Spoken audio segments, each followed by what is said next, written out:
राधे राधे, जय एकविरा.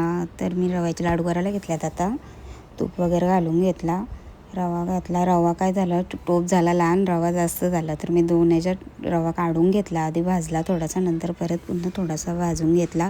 पूर्ण तुपामध्ये खुसखुशीत भाजला आणि त्यात वेलची टाकली, पिठी साखर आणि मग लाडू वळायला बसले. मिक्स केला आधी पूर्ण पीठ आणि थोडं थोडं घेऊन तूप गरम करून, गरम ह्याच्यातच वळायला लागतात ना ते, गरम तुपात थोडे थोडे घेऊन लाडू वळायला घेतले.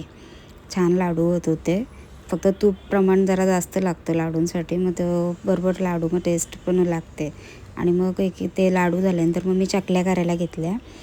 भाजणी करून ठेवलेली, मग पीठ पण दळून आणलेलं, तर मग चकल्या पण घेतल्या लगेच करायला. गरम पाणी ठेवून तेल टाकले, ओवा, त्याच्यात मिरची पावडर न मीठ घालून घेतला आणि मस्त असं उकळून घेतला. आणि मग पीठ वगैरे मळून घेतला. थोडा कडकच मळला पीठ, नंतर टोपात झाकून ठेवला. मग चकल्या पाडताना मी थोडा थोडा पीठ मळून घेतला, मग साच्यात भरून चकल्या पाडल्या. एकीकडे चकल्या तळून घेतल्या, मस्त पडत होत्या चकल्या आणि खुसखुशीत झाल्या एकदम. आणि रव्याचे लाडू आणि मग चकल्या देवाला दाखवल्या. चला तर मग राधे राधे.